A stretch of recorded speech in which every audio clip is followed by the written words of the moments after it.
In the wake of Justice Alito's draft opinion, which purports to overturn Roe v. Wade, protests have erupted across the nation. This has included protests at the homes of conservative justices who apparently will vote in favor of that opinion.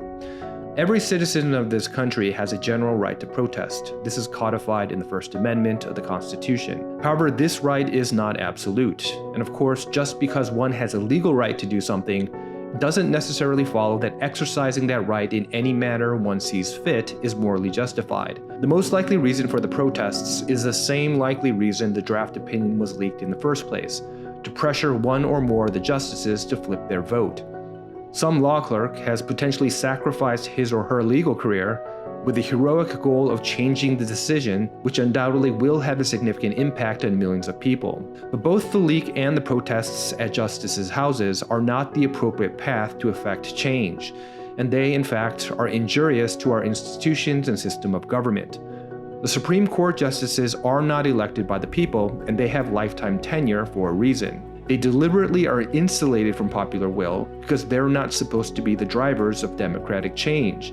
Their role is to simply interpret the Constitution and other laws. So attempting to coerce the judges to change a law, not based on their learned interpretation of its meaning, but rather based on personal preferences, is a complete subversion of our judicial branch.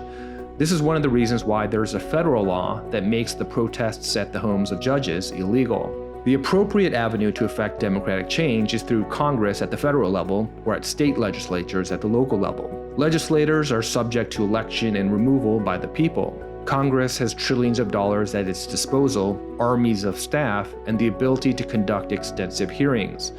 And that is why the legislative branch was specifically designed as the sole body with authority to craft laws and policy. They've been given a mandate through the electoral process, and they possess the competencies and resources to delineate the complex rules that govern our nation. The same cannot be said for Supreme Court justices, who have spent nearly their entire lives just reading laws and legal opinions, and have very limited resources and knowledge of specialized fields outside of the interpretation of law. And this limited competence of the court was highlighted in the two landmark cases on abortion. In Roe v. Wade, the court held that abortions could not be restricted by states during the first trimester, but states could regulate or outlaw abortions in the third trimester because, in their judgment, the fetus was then viable.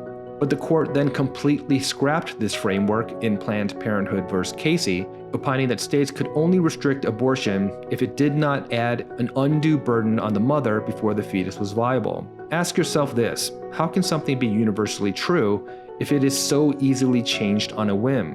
And on what basis can 5 lawyers determine when a fetus is viable with protectable rights? The justices are not biologists or theologians. This issue is completely outside their realm of expertise, and they do not have a democratically derived mandate to make new policies detached from the law, which will impact hundreds of millions of US citizens indefinitely. The irony of all this is that although pro-choice advocates heralded both Roe and Casey when those judgments were issued, they are now facing the stark realization that empowering 5 attorneys to unilaterally make sweeping decisions is an extremely dangerous proposition that a legitimate democracy simply cannot allow. In that light, the protesters should recognize that coercing judges to change their mind to align with their personal beliefs in the moment is itself a destructive act, because when the winds eventually blow the other way, which they always will, their voices can then be completely silenced by a handful of unelected lawyers in black robes.